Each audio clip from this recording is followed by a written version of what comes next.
자, 구약 목록을 이제 이야기로 한번 확 꿰뚫어 보겠습니다.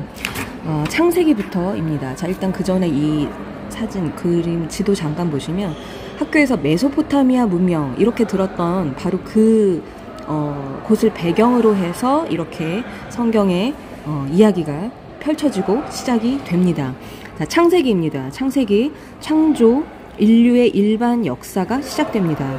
하나님 나라 이스라엘의 국사도 시작이 됩니다. 그러니까 성경을 처음 이제 접하시는 분들이 아니 내가 왜 이스라엘의 어쩌고저쩌고 역사를 왜 배워야 돼 이렇게 이제 말씀하시는 분을 제가 본 적이 있는데 그 열방 가운데서 하나님께서 자신의 백성 하나님 나라는 이래야 한다라고 이제 세우시기 위해서 그 롤모델로서 이제 이스라엘이라는 백성을 택하시고 세우신 과정, 그 나라 이야기가 바로 성경입니다. 우리가 바로 그래서 하나님의 백성으로서, 하나님의 자녀로서 우린 지금은 이 신약시대를 살아가는 우리는 예수 그리스도로 인하여 하나님의 백성, 주님의 자녀가 되었죠.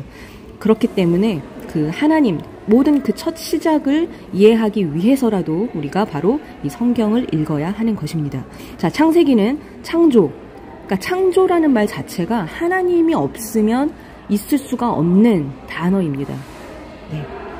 그래서 창조 그리고 인류의 일반 역사가 시작되고 하나님을 뺀 상태에서의 이 역사만 이야기를 가르치고 우리가 듣다 보니 그런 인류 일반 역사 메소포타미아 티그리스강 유프라테스 많이 들어는 봤죠. 그렇지만 바로 하나님의 역사가 바로 인류의 역사 시작입니다. 이번 하나님 나라 이스라엘의 국사가 시작이 됩니다.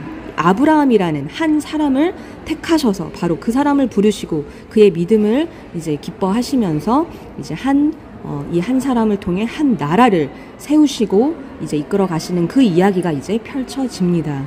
아브라함, 이삭, 야곱의 후손 70명의 식구가 팔레스타인 땅에서 사는 이야기. 이게 바로 창세기입니다.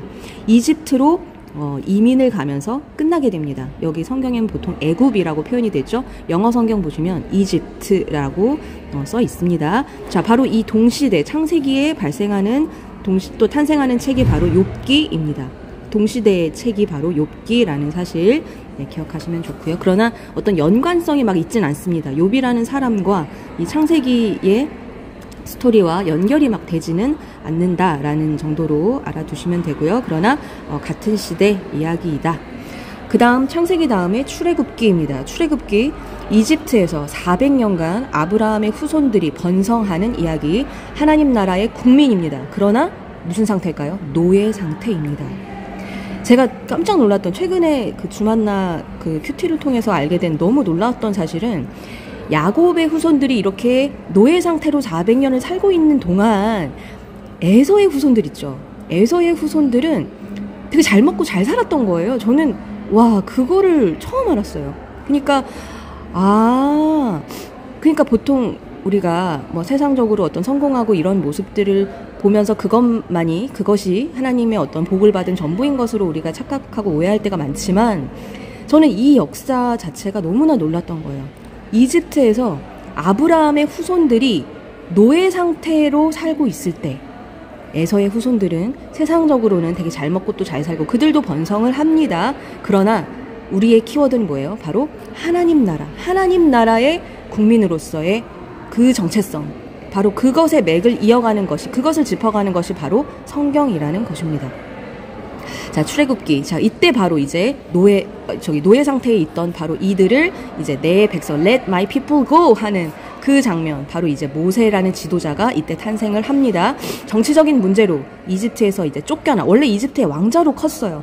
여러 여차저차한 이제 막 강물로 이렇게 떼어 보내고 했는데 그를 이제 이집트의 공주가 건져냄으로써 왕궁에서 컸어요. 그런데 혈통은 노예 출신인 그 이스라엘, 하나님 나라의 국민이었어요. 정체성은. 그런 그가 이제 여러 이제 일들의 얽매여서 때가 됐을 때 정치적인 문제로 이제 이집트에서 쫓겨나게 되고 신의 광야로 망명할 수밖에 없는 상태가 됩니다. 자, 저는 이런 표현도 너무 재밌는 거예요. 망명. 망명이었어. 맞아. 자, 그러면서 신의 산에서 신경험을 한다. 여기 이제 신경험 이렇게 쓰셨는데, 자, 하나님을 이제 만나는 바로 이제 모세가 하나님을 만나게 됩니다. 바로 이곳에서. 그 이후 이집트로 가서 10가지 재앙을 통해 백성들을 해방시켜 다시 신의 광야로 들어오게 됩니다. 바로 이 신의 광야에서 주시는 국법, 이스라엘의 법, 그것이 바로 하나님 나라의 법, 바로 이 출애굽기 이 동시대에 발생한 책이 바로 레위기입니다. 레위기는 그냥 막 막무가내로 읽으면 야 뭐뭐 해라, 뭐뭐 하지 마라, 뭐지 이거 막 좀 약간 좀 의아한 책일 수도 있는데 맨 처음에, 근데 바로 이런 배경을 알고 보시면 바로 하나님 나라의 국민이 탄생했어요. 그 다음 영토 주시기 전에 바로 법을 주시는, 하나님 나라의 법을 비로소 주신 것입니다. 그리고 지금 우리가 이제 전 세계적으로 이제 뭐 여러 나라가 생겼고 지금 각 나라에서 막 뭐 법조인들 많잖아요. 그 법이라는 것이 결국은요, 사실 이 하나님 나라의 이 법, 여기에 기반을 두고 그것에 근간을 둔 것들이 사실은 지금 우리가 현대에서도 쓰고 있는 수많은 그 법들의 뿌리는 바로 이 하나님 나라의 법입니다. 자, 그 다음 민수기. 가나안 땅은 텅 비어 있었던 땅이 아니고 싸워서 물리치고 몰아내야 하는 곳이었기 때문에 비로소 이제 뭐가 필요해요? 국방부의 병력 조사가 필요하게 된 거예요. 그래서 아직은 시내산, 여기서 이제 인구 조사 명령이 떨어지고 이것이 바로 국방부 병력 조사, 이게 민수기입니다. 드디어 시내산을 이동합니다. 목표 지점은 바란 광야. 바란 광야 가데스에 도착하자마자 이제 가나안 정복, 이제 우리에게 약속하신 이 땅, 지시하신 땅, 약속의 땅이죠. 가나안 땅으로 이제 정복하기 위해서 이제 정탐꾼을 보내라는 명령을 주셨어요. 그 명령을 받은 1세대는 그런데 여기서 주저앉고 맙니다. 가나안 정복을 포기합니다. 아, 무서워서 못하겠어. 나는 진짜 저 사람들 보니까 막 거인이고 뭐 어쩌고 저쩌고, 나는 메뚜기밖에 못해. 하나님의 그 명령 앞에, 하나님이 내가 니들을 여기까지 이끌었고 정말 너희들에게 저 땅을 줄 것이고 너희들은 가라, 취하라 명령을 주셨으나 이들은 포기합니다. 그 결과 38년을 그냥 그 가데스 광야에서 살게 되고 1세대는 여기서 죽습니다. 모세도 이곳에서 함께 죽습니다. 드디어 광야 2세대가 성인이 되었습니다. 이제 그들은 38년을 살았던, 근데 참 놀라운 게 이들은 광야에서 태어나고 광야를 떠돌던 세대예요. 그런 그들을 이제 이후에 바로 이어지는 여호수아가 그들을 이끌고 이제 가데스를 떠나 요단 동편을 점령하게 됩니다. 전쟁이 시작되는 거예요. 물리치는 거예요. 가나안 땅을 이제 싸워서 몰아내고 정말 하나님의 그 약속의 땅을 취하는 그 과정이 이제 시작됩니다. 광야 2세대를 위한 요점 정리. 모세가 여기서 함께 죽는다 그랬죠. 모세는 저도요, 주님 저도 들어가게 해주세요 막 했지만 또 하나님의 또 여러 또 뜻 가운데 결국은 그 1세대와 함께 삶을 마감하게 됩니다. 그 모세의 이제 다음 2세대를 위한 요점 정리 교육 교재, 이 표현 너무 참 놀라운 표현이죠. 그게 바로 신명기입니다. 바로 이 민수기 동시대에 발생한 책이 바로 신명기가 되겠습니다. 바로 이어지는 여호수아입니다. 그래서 모세가 죽은 뒤 여호수아가 바로 이 2세대들을 이끌고 가나안 땅을 정복합니다. 하나님 나라 백성에게 드디어 영토가 생긴 겁니다. 지파별로 분배한 뒤 정착을 합니다. 그러니까 우리 항상 맨 처음 배웠던 거, 국민, 영토, 주권, 네, 바로 그것들 하나하나 하나님께서 이제 자신의 백성들에게 세워가시는 그런 과정이고요. 사사기, 여호수아가 죽자 땅을 빼앗겼던 그 원주민들이 역침입을 합니다. 전쟁의 사이클이 계속되게 되고 이때마다 사사들이 나타나서 잠깐 방어를 하곤 했지만 백성들이 다른 그 세상의 나라들처럼 우리도 왕이 있었으면 좋겠다, 뭐 왕이 있으면 만사 오케이인 것처럼 하나님을 왕으로 모시고 사는 것보다 그게 더 좋아 보인다, 그게 더 안전해 보인다, 그게 나를 더 지켜줄 것 같아, 그런 마음으로 왕을 기대하게 됩니다. 그래서 이제 사사 기드온 시절에, 여기 이제 사사기 시절에 룻기가 발생하는 이유는 바로 이 기드온 시절, 사사 기드온 시절에 다윗 왕의 증조 할머니인 룻의 이야기가 등장합니다.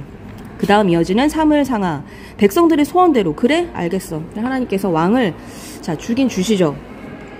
들어는 주십니다. 그 과정 속에서 또 백성들은 또 배워야 될 것들을 다 또 배우게 됩니다. 백성들의 소원대로 왕이 이제 그들을 다스리기 시작합니다. 1대 왕 사울입니다. 그 이후에 2대 왕 다윗이 이제 왕으로 되는 이야기가 사무엘 상이고요. 자, 그 다음에 하나님의 대리 통치자 다윗 왕이 이스라엘의 모델이 되는 정치를 한 왕입니다. 성전 건축 프로젝트, 그의 업적으로서는 바로 그것이 클라이맥스이고 사무엘 하에 그것이 기록되어 있습니다.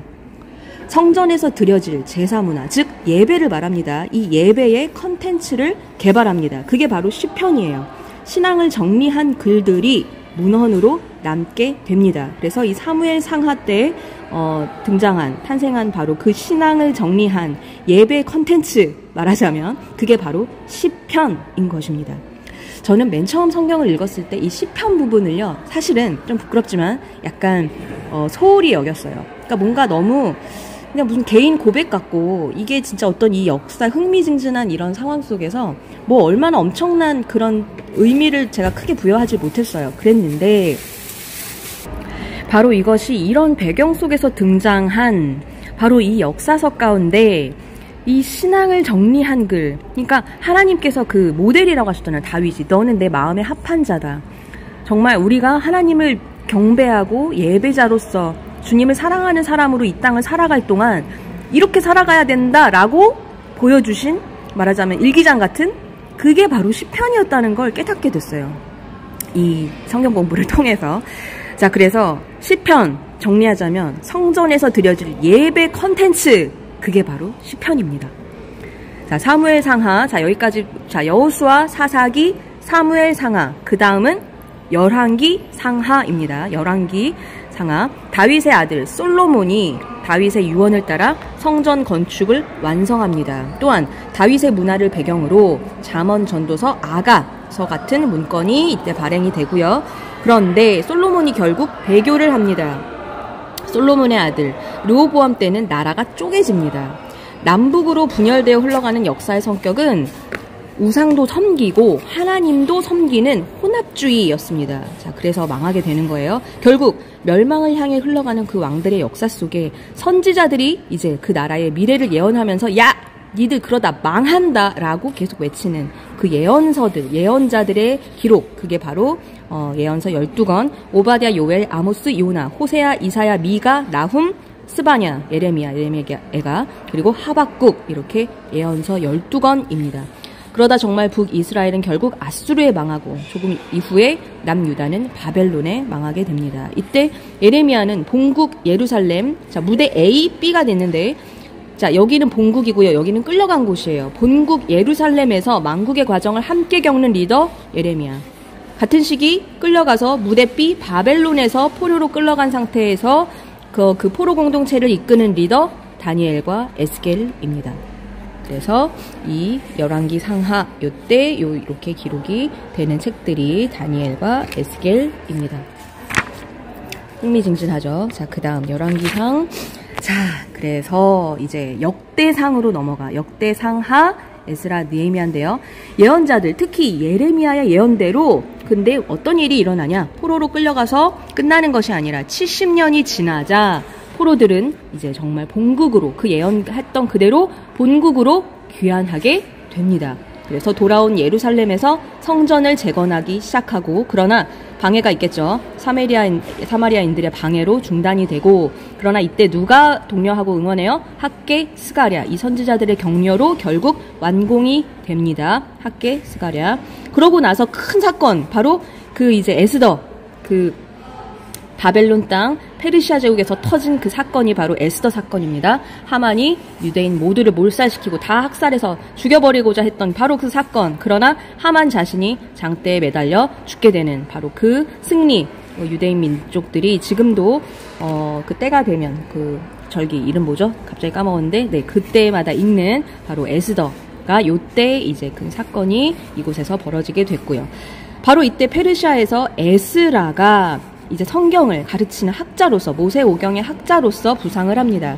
에스라는 조국 유다로 돌아와서 포로 귀환한 백성들을 말씀으로 훈련시킨 사람입니다. 이때 가르친 내용이 바로 역대상하입니다.